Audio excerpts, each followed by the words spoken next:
Hello, it's me, your boy Task, and today we have the first bedman guide I post on my channel, which is the guide that talks about pressure and mix-ups. The key feature about bedman pressure is that it's usually very safe to most match shot options and most DPs, especially on wake-ups. The important way that you use bedman pressure is that you always have to make sure to use every okie situation to your advantage. One of the main ways that bedman can mix up like this is through the use of bomb paired with re-jumps and overhead low setups. It is very hard to block a good bedman, especially because of empty jump lows, empty jump throws, and many other overhead options, and especially JH into 2K is notoriously very hard to block. Let's start with the main part, the okie. What do you do once you hit spin in the corner and you have a good okie situation after 2H? So the main thing you can do is a safe jump using air dash JH. This gives you many plus frames and lets you start error chaining, which is bedman's main mechanic. Error chaining is when you do a special move the moment an automatic special move is about to come out, to stay plus and keep another special move that you can use to continue the pressure, creating very hard to block through block strings. Another popular way is through the use of error reset chaining, which is this right here.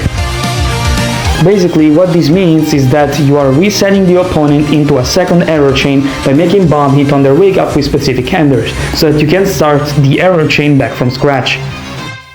Most of the time, 236H both mid-screen and in the corner is the best way to start error chaining because you can safe jump with JH or other buttons into close slash into 236P, which will let you start your error chain.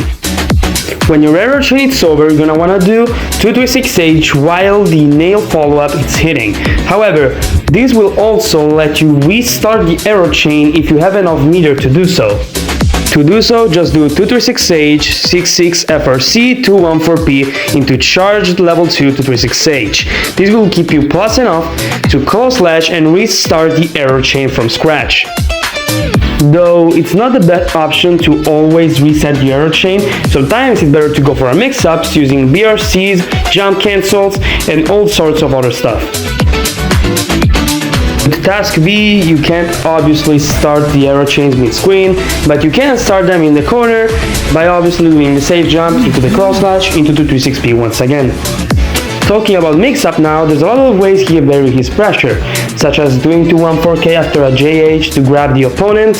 If the opponent during your error chain makes the mistake of blocking your bomb standing, you can force a fuzzy mix-up on them because of the way they are guard crushed and comboed into Beyblade. After they block your 236H, you can grab them to force a meaty 236H on their wake up, which is really good for not only getting more strike throw mix-ups, but also resetting the error chain. And finally, you can use it to set up a wall pump situation after they block nail in a high-low setup. This is the setup, and both the high and the low on hit will lead to a wall pump that can let you get a charged 236H or another high-low mix-up on their wake-up. Another good trait of bedman pressure is that every hit, if you have an error stock, can lead to decent damage into a wall break that, thanks to the new buff with the install into Wild Assault, can lead to pretty much an almost unwinnable situation for the opponent because bomb here is gonna hit meaty and it's gonna give you an incredible mix-up after wall break as well as a safe jump. Of course, thanks to the changes that bedman got, there is a lot more than what I said about bedman mix-ups and pressure. A lot more option with Wild Assault, a lot more high-low setups, but I want you to discover them for yourself. For now, I wanted you to explain the basics of it so that you can get the hang of bedman and learn it for yourself. So go in the lab, try some mix-up, try some pressure, and you'll be immediately a better bedman than you were before.